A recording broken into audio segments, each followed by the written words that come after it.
것이 이제 자유라고 얘기를 합니다. 우리나라 헌법에는 이 자유, 국민들에게 많은 자유를 허용하고 있습니다. 그리고 제한하지 못하도록, 통제하지 못하도록 하고 있습니다. 몇 군데 이렇게 쭉 보게 되면 헌법 제14조에 보게 되면 모든 국민은 거주 이전의 자유를 갖는다. 15조는 직업 선택의 자유를 갖는다.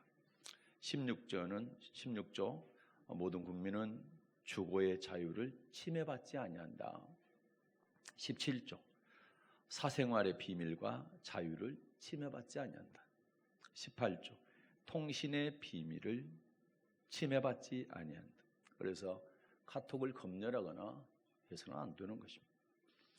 그 다음에 양심의 자유를 가진다가 19조입니다. 20조가 뭘까요? 종교의 자유를 갖는다. 신앙의 자유가 헌법 20조에 보장되어 있습니다. 그 다음에 또 중요하죠. 21조 언론 출판의 자유, 집회 결사의 자유. 이게 헌법 21조입니다. 그 다음에 22조는 학문과 예술의 자유를 가진다. 이런 법들을 잘 지켜나가게 될 때 그 나라를 자유민주주의 국가 이렇게 말하는 것입니다. 억압과 구속으로부터 해방되어서 우리가 누리고 있는 이 자유는요, 우리 선조들이 길거리에서 맨손으로 태극기를 흔들면서 일본 경찰들의 총칼에 대항해서 무참히 쓰러져 죽어가면서 매맞아가면서 이룩한 자유입니다. 만주벌판에서 피 흘리며 일본군과 싸워서 얻고자 했던 그 자유입니다. 자디찬 감옥에서 고문 또 고초 가운데 이를 악물고 절구하면서 간절히 소원했던 것이 바로 우리가 이 시대에 누리고 있는 이 자유입니다. 그러면 우리는 이 자유를 아주 고귀하게 생각해야 됩니다. 아주 고귀하게 여길 것이며 다시는 빼앗겨서는 안 되는 것입니다. 그래서 이 시간에는 갈라디아서 5장 1절 본문을 해서 빼앗겨서는 안 될 자유, 이런 제목으로 함께 은혜를 나누겠습니다. 대한민국의 건국을 설계하고 주도한 사람은 우남 이승만 박사였습니다. 이승만은 배제학당에서 선교사들로부터 영어 외에도 서양 제도 또는 서양의 문명들을 배우게 됩니다. 미국 국민들이 누리는 정치적 자유를 알게 됩니다. 당시 절대 군주 하에서 신음하던 우리 동포들을 위해서 이 나라는 미국과 같은 기독교 국가의 민주주의 제도를 도입해서 그러한 나라를 세우겠다라고 각오와 결단을 하고 평생을 헌신하겠다라고 하는 다짐을 하게 됩니다. 이승만이 배제학당을 졸업하고 매일신문을 또 제국신문을 만들어서 언론 매체를 통해서 고종황제의 정권을 신랄하게 비판을 하게 됩니다. 그리고 독립의 배를 만들고 만민 공동의 총대위원으로 극렬히 반정부 시위 데모죠 주도하다가 1899년 1월 달에 당국에 체포되어서 한성 감옥에 옥살이를 하게 됩니다.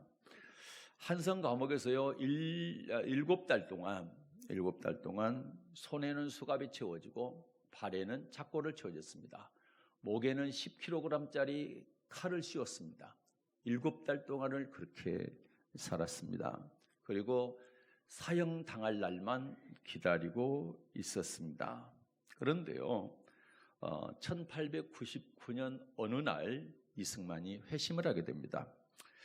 이승만은 배제학당의 미션 스쿨이었음에도 불구하고 이시조선 이성계의 18대 후손입니다. 왕손이고 또 자기 어머니가 독실한 불교인이었고 본인은 유교를 숭상했기 때문에 배제학당을 다녔지만 기독교 종교에 대해서 굉장히 혐오를 했던 아주 극히 혐오를 했던 그런 사람이었습니다. 그러니까 예수를 안 믿게 된 거죠. 안 믿었던 거죠. 그러다가 이제 반정부 활동을 하면서 한성 감옥에 갇혀서 목에 칼을 쓰고 죽음을 기다리는 그런 신세가 되고 말았던 거죠. 그러던 어느 날 아주 엄청난 고문을 받고 육체적인 고통 속에서 괴로워하던 이승만에게 배제학당 다닐 때 선교사님이 설교했던, 그리고 유심히도 듣지 않고 건성으로 들었던 한마디 설교 한마디가 생각이 났습니다.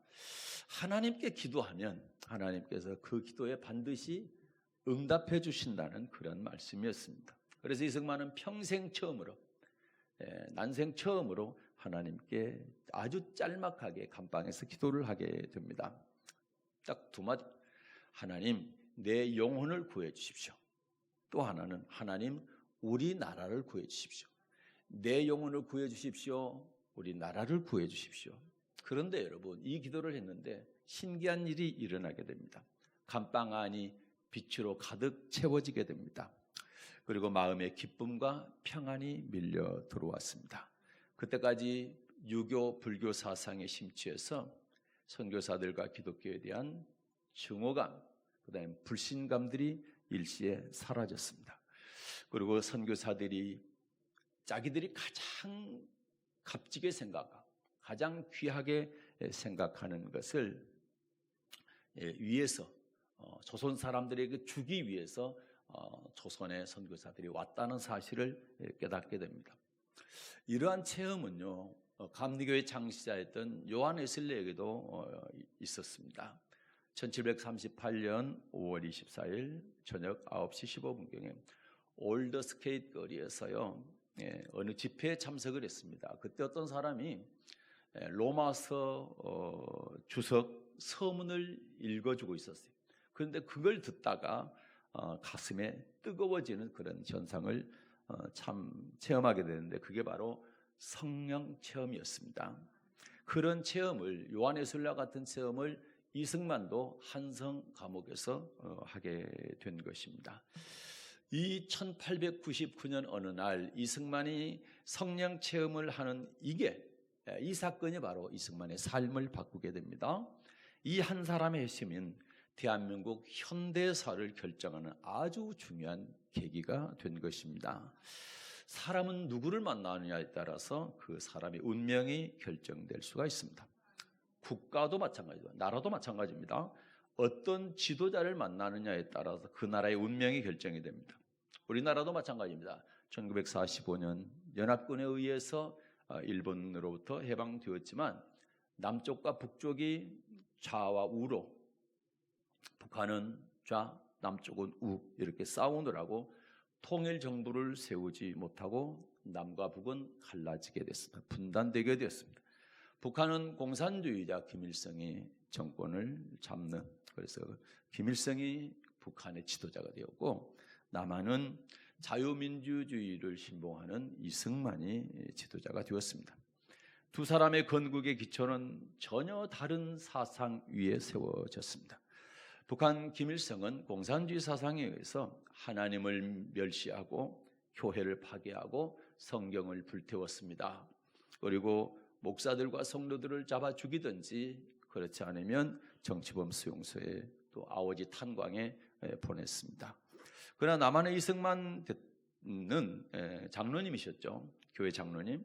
기독교 사상을 토대로 하나님을 인정하고 교회를 세우고 기독교 지도자들을 함께 그들을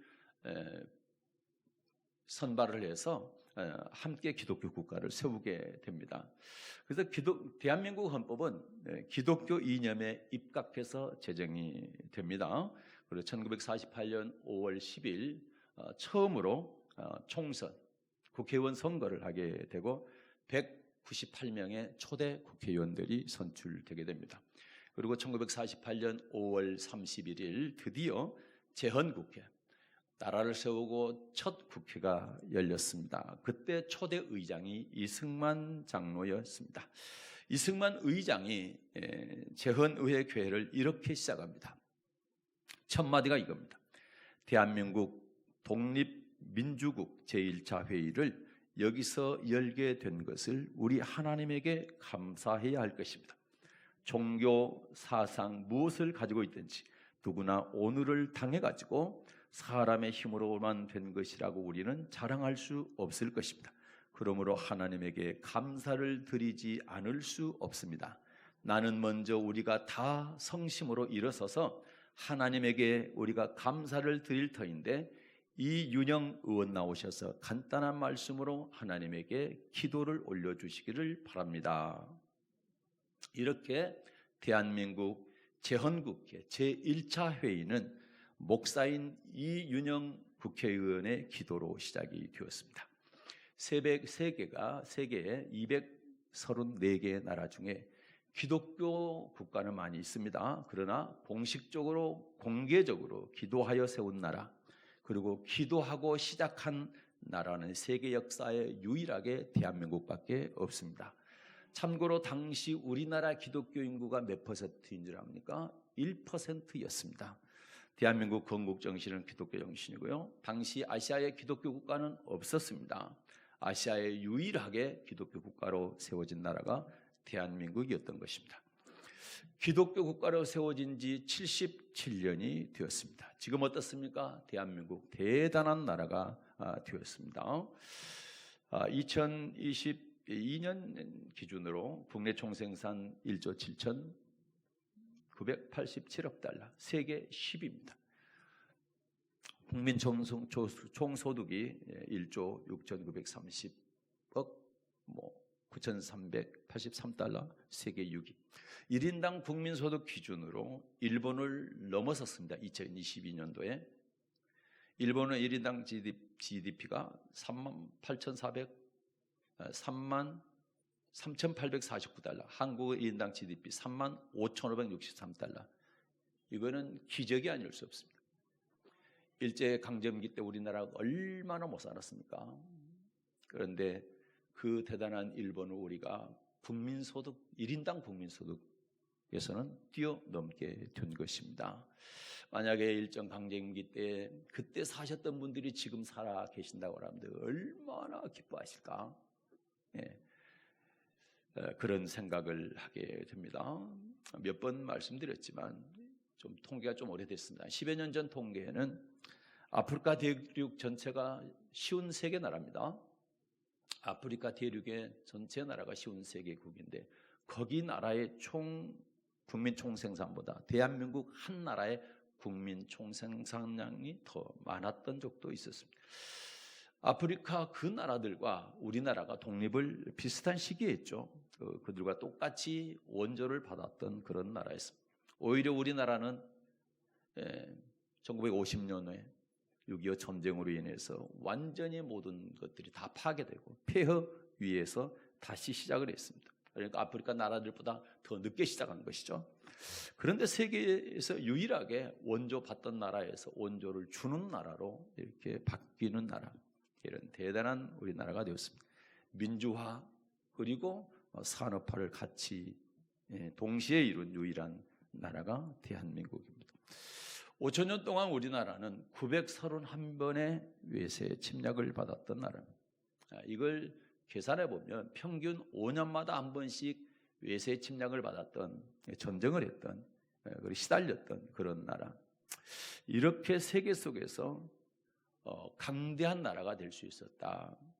그것은 전쟁이 70년 동안 일어나지 않았다. 5년마다 한 번씩 일어났던 전쟁이 우리나라가 이렇게 경제적인 눈부신 발전을 할 때까지 전쟁이 일어나지 않았던 것입니다. 전쟁이 한 번 일어나게 되면 얼마나 나라가 힘들어집니까? 그런데 72년 동안 1953년도에 휴전협정이 이루어진 뒤로 올해까지 72년 됐죠. 72년 동안 전쟁이 일어나지 않았는데 가장 중요한 이유가 뭡니까? 우리나라의 세계에서 가장 강대국인 미군이 주둔하고 있기 때문에 그렇습니다. 국방이 튼튼하니까 전쟁의 위험이 없고, 그래서 외국인들도 한국에 많은 투자를 하게 되게 되고, 그래서 우리나라가 이렇게 성장할 수가 있었던 것입니다. 이렇게 된 밑바탕에는 바로 이승만이 기독교 사상을 토대로 나라를 세웠고 한미 상호 방위 조약을 맺고 기독교인들이 성경대로 하나님의 말씀대로 잘 하나님을 섬겼더니 하나님께서 복을 주셔서 이런 결과가 나오게 된 것입니다. 그런데 여러분, 하나님을 멸시하고 교회를 불태우고 성경을 불태우고 그리고 예수 믿는 사람을 잡아서 죽이고 가두었던 북한은 어떻게 됐습니까? 북한의 명목 국민 총소득은요 35조 원, 우리나라의 56분의 1입니다. 1인당 국민소득은 연간 137만 원, 우리나라 3,762만 원의 27분의 1입니다. 국민 총소득으로 보면은 우리나라가 56배, 그리고 1인당 국민소득으로 보면 27배 더 잘 살고 있는 것입니다. 지금 북한 식량 사정 굉장히 어렵죠. 90년대에 300만 명이 굶어 죽었습니다. 그때를 우리는 고난의 행군이라 이런 말을 들었죠. 그런데 지금 식량 사정이 굉장히 좋지 않다. 그래서 지금 임시방편으로 식량 사정이 너무 안 좋으니까 러시아에 군대를 파견해 가지고 식량을 얻어와서 이렇게 나눠주고 있다는 말을 듣습니다. 군인들을 전쟁터에 보내서 그들이 많이 죽어가는 총알바지 만들어서 식량을 얻어서 사는 그런 나라라는 말입니다. 사랑하는 여러분, 그런데 간혹 어떤 분들이 미국 아니었으면 남북이 통일되었을 것이라고 말하는 사람이 있습니다. 맞는 말입니다. 통일은 됐을 것입니다. 그러나 6.25 전쟁 때 어떻습니까? 탱크 한 대 없이요 6탄으로 막다가 결국은 부산까지 밀렸습니다. 망하기 일보 직전이었습니다. 만약 그때 UN 참전하지 않냐고 메가더 장군이 인천 상륙 작전을 하지 않았다고 한다면 우리나라는 통일됐을 겁니다. 그러나 그 통일이 어떤 통일입니까? 공산 적화 통일입니다. 다시 말해서 지금의 이런 눈부신 경제성장, 세계 10위권 그리고 6위권의 이런 군사대국이 될 수가 없었고, 만약에 공산 통일이 됐다면 지금 북한처럼 저와 여러분은 똑같이 살아가고 있을 것입니다. 우리 신앙인들에게, 특별히 저와 여러분처럼 이렇게 예수를 믿는 사람들에게 공산주의는 악몽과 같은 체제다.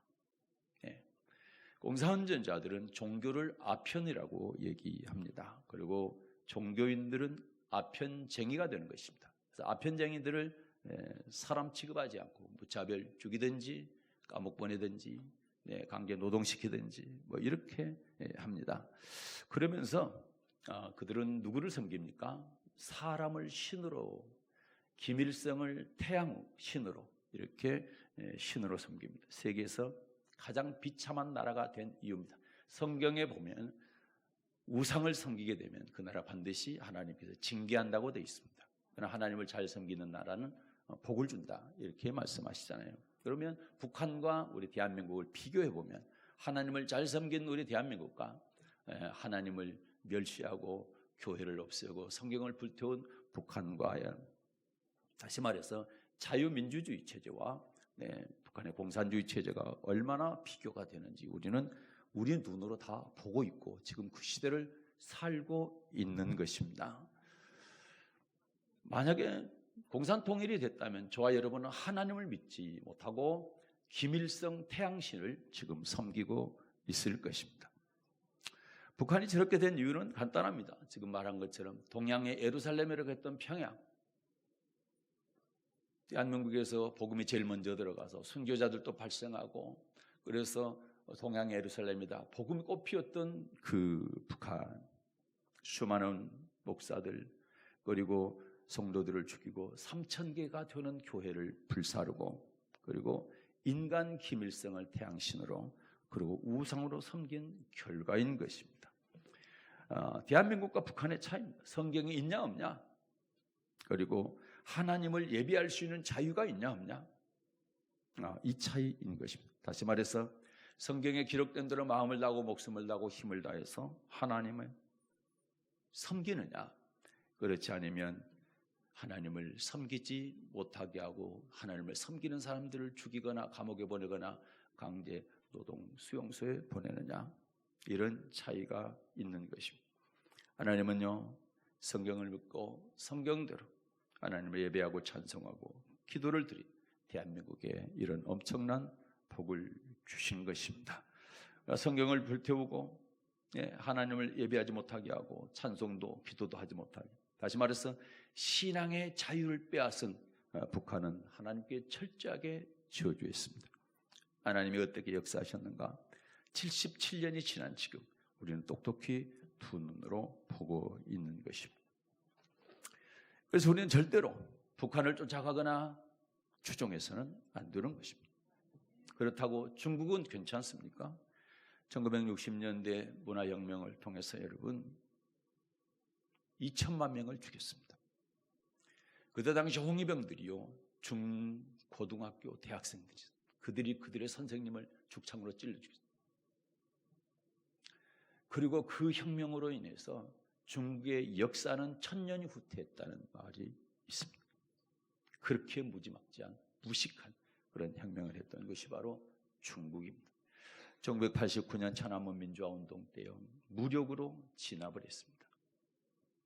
2014, 2019년 홍콩 민주화, 그것 또한 무력으로 진압을 하고 홍콩을 일당 독재 국가는 아니죠, 체제로 만들고 말았습니다. 우리는 몇 년 전에 중국에서 교회 십자가를 끌어내리고 부러뜨리고 교회에 불을 태우고 예수 믿는 사람들을 잡아가두고 한 것을 우리가 영상을 통해서 보았습니다. 그리고 우리 교회에서 협력했던 김모 선교사님, 그분도 한밤중에 공안에 잡혀가가지고 추방 명령 받고 추방이 되었어요. 지금은 태국에서 선교 사역하고 있지 않습니까? 신앙의 자유가 없는 것이 중국입니다. 그렇기 때문에 우리는 중국을 추종해서 안 되고 따라가서도 안 되는 것입니다. 그래서 하나님이 이미 복받는 족속과 복받지 못하는 족속에 대해서 정확하게 말씀하고 있습니다. 레위기 26장입니다. 3절부터 5절입니다. 레위기 26장 3절부터 5절. 너희가 나의 규례와 계명을 준행하면 내가 너희 비를 그 시후에 주리니 땅은 그 산물을 내고 밭의 수목은 열매를 맺을지라. 너희의 타작은 포도 딸 때까지 미치며 너희의 포도 따는 것은 파종할 때까지 미치리니 너희가 음식을 배불리 먹고 너희 땅에 안전히 거하리라. 아멘. 너희가 나의 규례와 계명을 준행하면 이러한 복을 주겠다. 비를 때를 따라 내려주겠다는 얘기는 풍년 잘 되게 해주겠다. 밭의 수목 열매 맺게 해주겠다. 그 다음에 포도도 마찬가지고, 그렇죠? 음식을 배불리 먹고 너희 땅에 안전히 가리라. 너희가 안전하고 그리고 배불리 먹는 그런 축복이 있을 것이다. 9절 10절도 한번 볼까요? 9절 10절이요.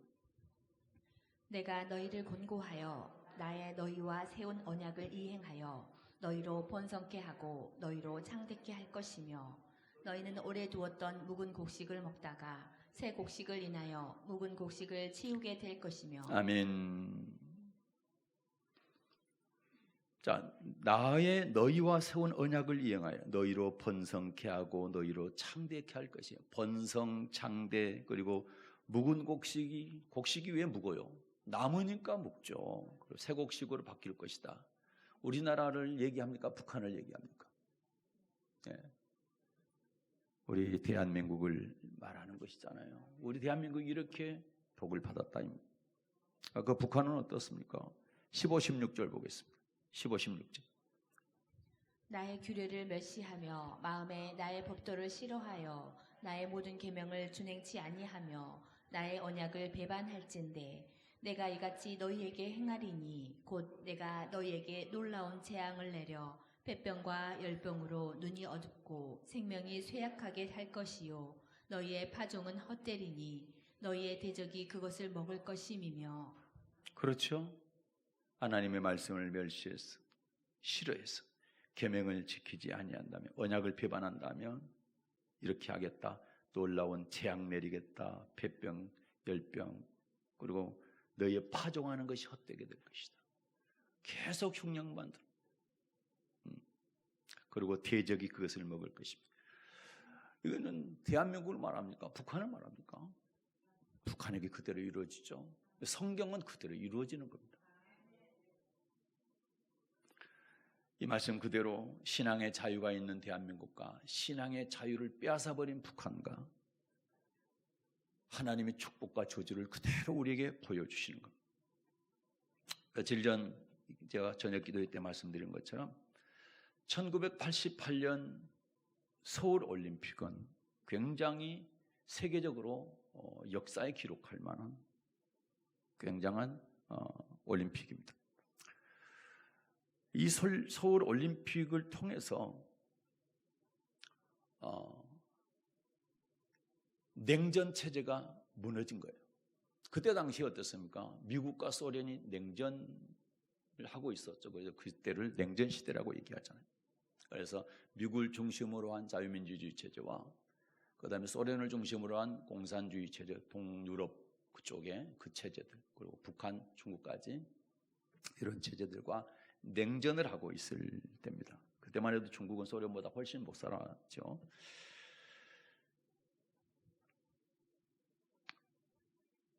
그때 우리 대한민국은 한반도는 남과 북으로 나눠서 북한은 소련의 공산 체제였고 남한은 미국과 같은 자유민주주의 체제였습니다.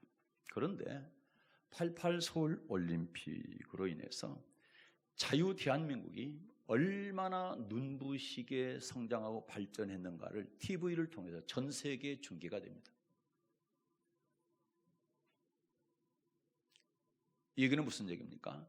공산주의 체제와 자유민주주의 체제를 북한과 남한에서 실험을 했는데 실제로 이렇게 해보니까 이런 어마어마한 차이가 나더라는 거예요.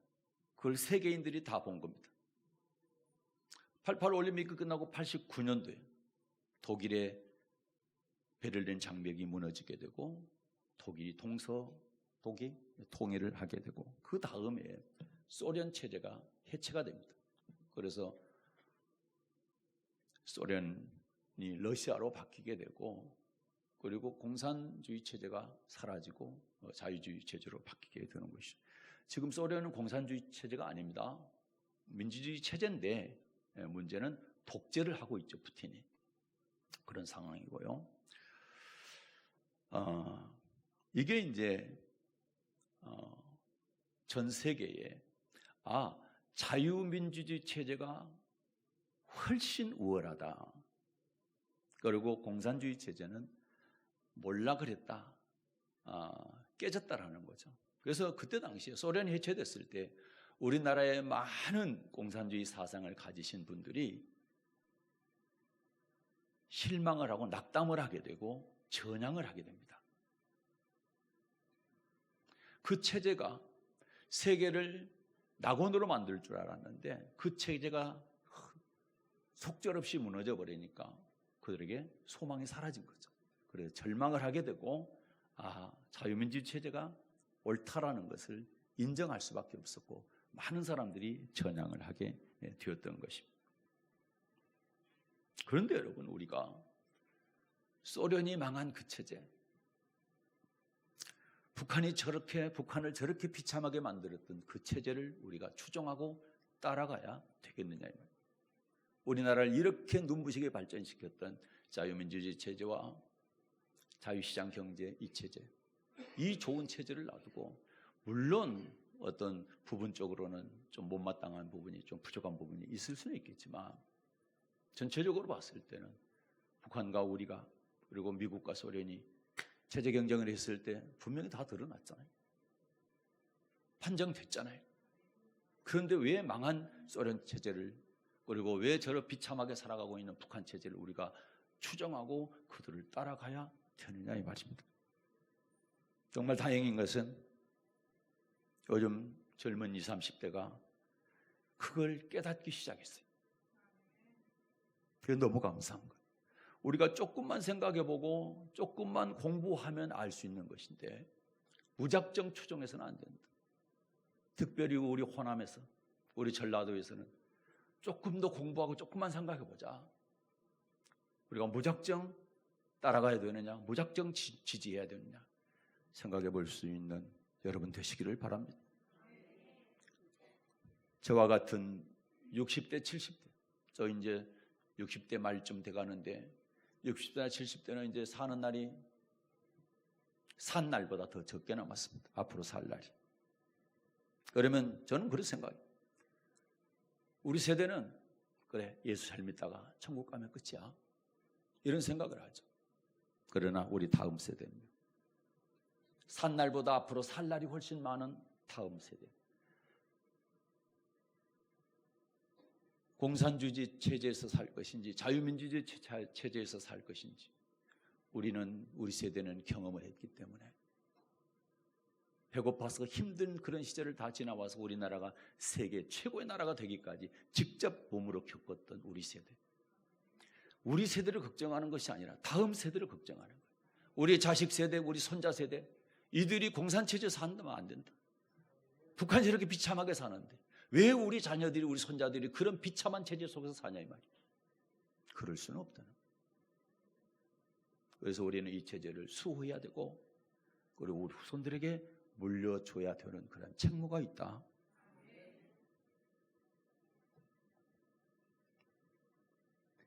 사랑하는 여러분, 하나님께서는 언약의 말씀대로 이루시는 하나님이심을 남한과 북한을 통해서 세계 만방에 간증하고 계셨고 지금도 계시고 앞으로도 그렇게 간증해 주실 것입니다. 그러므로 저와 여러분은 말씀대로 이루시는 하나님을 끝까지 변질되지 말고 끝까지 두렵고 떨림으로 잘 섬겨야 될 줄로 믿습니다. 북한이 사는 길은 딱 하나입니다. 공산주의 사상을 버려야 됩니다. 그리고 회개하고 돌아와서 하나님의 말씀대로 하나님을 섬기게 되면 북한은 우리와 똑같이 잘 살게 될 것입니다. 그렇다고 우리는 절대로 교만해서는 안 됩니다. 근래에 교만함이 보이기 시작하는데 이걸 제일 조심해야 됩니다. 함부로 예배를 방해하거나 신앙의 자유를 빼앗으려고 하는 시도들이 많이 일어나고 있습니다. 절대 그래서는 안 됩니다. 하나님을 안 믿고 하나님은 신은 죽었다, 하나님은 안 계신다 이렇게 하는 사람들이 그렇게 할 수가 있겠지만 우리 신앙인으로서는 절대 용납할 수가 없습니다. 하나님은 살아계십니다. 우리는 신앙의 자유를 뺏겨서는 안 됩니다. 얼마 전에 집회와 시위에 관한 법률 개정안에 혐오 표현 금지를 넣어서 통과시키려고 하는 부류들이 있습니다. 이는 포괄적 차별금지법의 변형입니다. 기독교인들이 동성애를 죄라고 하고 또 동성애를 반대하고 퀴어 축제 반대하고 남사 동성애자들의 학문 섹스를 통해서 에이즈가 발생한다 이런 말을 하게 되면 그게 혐오 표현이니까 6개월 이하의 감옥에 보내겠다, 처벌하겠다, 이게 지금 개정안에 올라가 있는 거예요.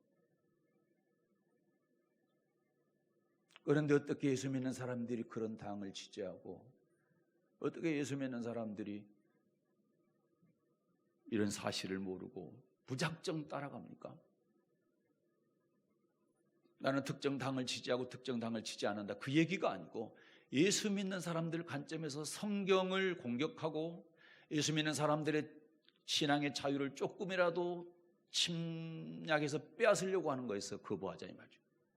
그런 생각은 갖고 있어요. 기본적으로 우리가 그러지 않겠습니까? 이것은요 헌법에 보장된 표현의 자유, 종교의 자유를 침략하는 행위, 뺏는 행위이기 때문에 절대로 용납해서는 안 되는 것입니다. 다시 말해서 우리는 예수 그리스도께서 우리에게 주신 자유를 내가 빼앗아서도 안 됐지만 우리는 절대로 빼앗겨서도 안 된다는 것입니다. 갈라디아서 5장 1절입니다. 갈라디아서 5장 1절 읽겠습니다.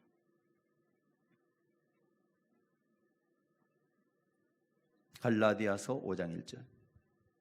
그리스도께서 우리로 자유케 하려고 자유를 주셨으니 그러므로 굳세게 서서 다시는 종의 멍에를 매지 말라. 아멘. 누가 자유를 주셨습니까?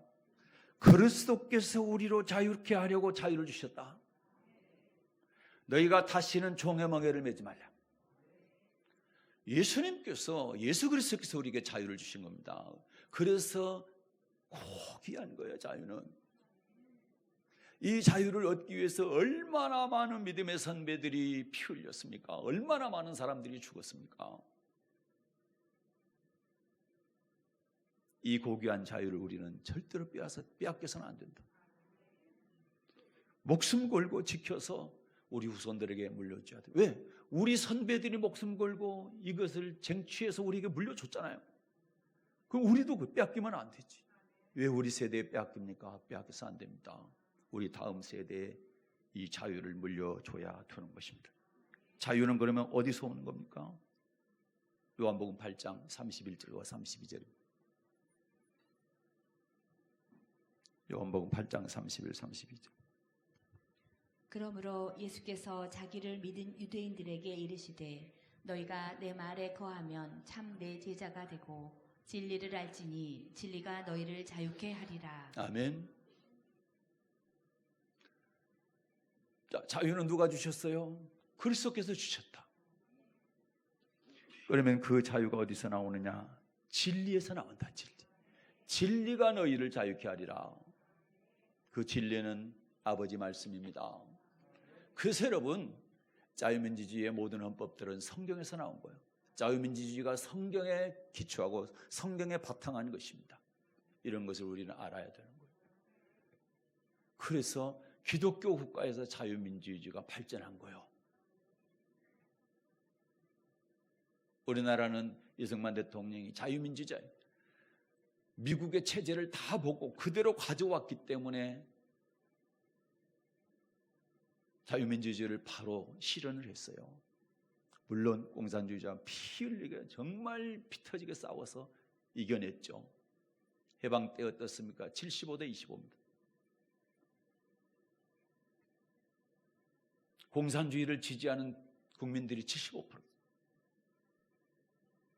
이승만 대통령 자유민주주의를 세울 때 얼마나 힘들었겠습니까? 그럼에도 불구하고 이겨내고 우리에게 이 자유대한민국을 주셨거든요. 빼앗기면 안 돼. 우리나라가 공산화되면 안 됩니다.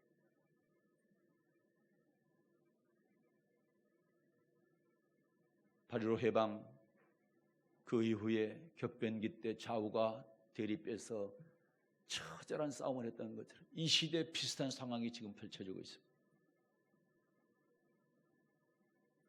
우리는 이겨내야 됩니다. 특별히 기독교인들이 앞장서야 됩니다.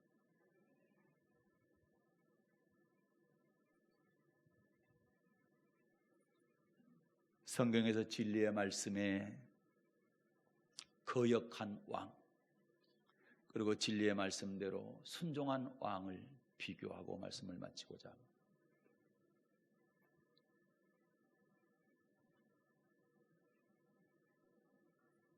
북이스라엘 마지막 왕이 호세아 왕입니다.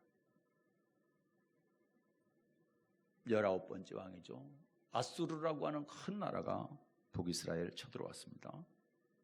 그런데 성경은 호세아 왕에 대해서 기록하기를 이렇게 기록합니다. 여호와 보시기에 악을 행한 왕이다. 하나님 보시기에 악을 행했다. 이렇게 기록하고 있습니다. 아수르가 호세아 7년에 쳐들어와서 호세아 9년, 3년 동안 포위해서 3년 만에 망하게 됩니다. 그리고 백성들은 아수르의 포로로 잡혀가게 됩니다. 그런데 여러분, 같은 시기에 남유다 왕이 누구였느냐? 히스기야였습니다. 히스기야는 어떤 사람이었을까요? 여러분 많이 들어서 아시겠지만 다윗의 모든 행위를 그대로 따라했다. 여호와 보시기에 정직히 행했다고 기록하고 있습니다. 산당을 제하고 아세라 목상을 다 찍어내고 하나님을 의지하고 계명을 지킨 왕이었습니다. 북이스라엘 멸망시켰던 그 군대입니다. 똑같은 군대입니다. 그 군대가, 아수르 군대가 남유다도 똑같이 쳐들어왔습니다. 그때 히스기야는 어떻게 대응할까요? 자, 열왕기하 19장 1절입니다. 열왕기하 19장 1절 읽겠습니다. 히스기야 왕이 듣고 그 옷을 찢고 굵은 배를 입고 여호와의 전에 들어가서 아멘. 히스기야 왕이 아수르 군대가 쳐들어왔다는 소식을 듣고 뭐 합니까? 옷을 찢습니다. 굵은 배를 입습니다. 옷 찢고 굵은 배를 입는다는 얘기는 뭡니까? 회개한다는 거예요. 통해 자복한다는 얘기예요.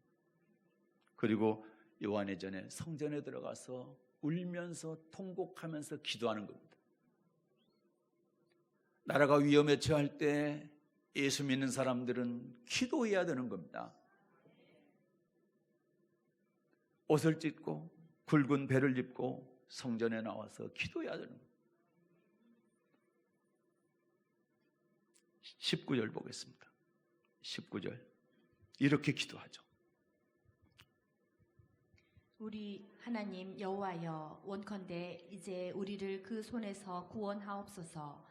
그리하시면 천하 만국이 주 여호와는 홀로 하나님이신 줄 알리이다 하니라. 아멘. 하나님 이제 우리를 그들의 손에서 구원해 주십시오. 그리하면 모든 만국들이 하나님 살아계신 것을 알게 될 것입니다. 그랬더니 하나님이요 그의 기도를 들으십니다. 20절 보겠습니다. 20절. 아모스의 아들 이사야가 히스기야에게 기별하여 가로되 이스라엘 하나님 여호와의 말씀이 내가 아수르 왕 사네립 까닭에 내게 기도하는 것을 내가 들었노라 하셨나이다. 아멘. 내가 기도하는 것을 들었노라. 네가 내게 기도하는 것을 내가 들었노라. 하나님께서 들으신 거예요. 하나님께서 우리의 기도를 들으시면 끝나는 겁니다. 전쟁의 승패는 하나님께 있습니다. 하나님께서 우리의 기도를 들으시면 우리는 반드시 승리하게 될 것입니다. 어떻게 했는지 보십시오. 35절입니다. 열왕기하 19장 35절.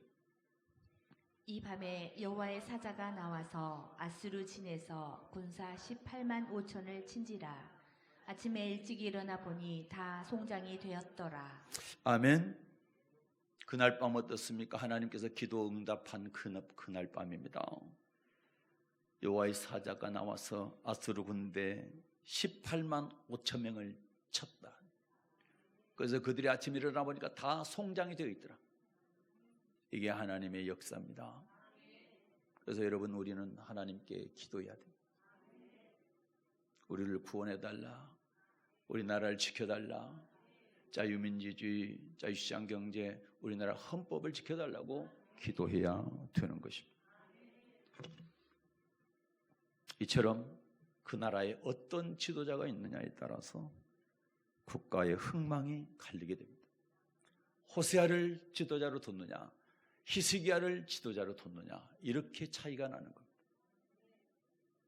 우리도 마찬가지입니다. 어떤 지도자?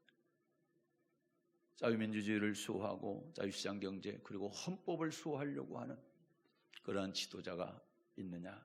그렇지 않으면 하나님을 대적하고 하나님을 멀리하고 종교의 신앙의 자유를 침해하려고 하고 그를 침탈하고 또 신앙의 자유가 없는 그런 나라들과 손을 잡고 우리나라의 장래를 설계한다면 그건 잘못된 것이다. 우리 기독교인들 입장에서는 절대로 용납해서는 안 되는 것이다.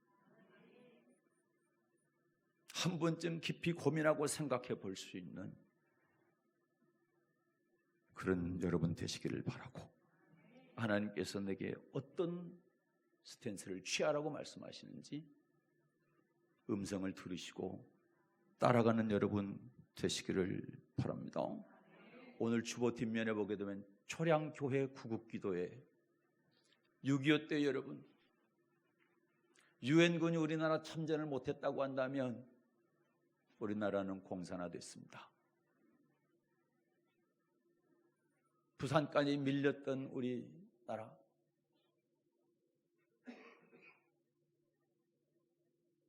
부산의 초량교회에서 피난 온 기독교인들 또 피난 온 목사님들 이들이 거기서 구국 기도합니다. 하나님 이 나라 지켜주십시오. 이 나라 살려주십시오. 유엔 결의하는 날입니다. 안보리에서 결정을 합니다. 11개국입니다.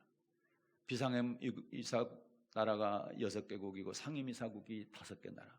그런데 여러분, 상임 이사국 5개 나라 중에서 한 나라만 반대하면 우리나라 유엔군 파병할 수가 없었습니다.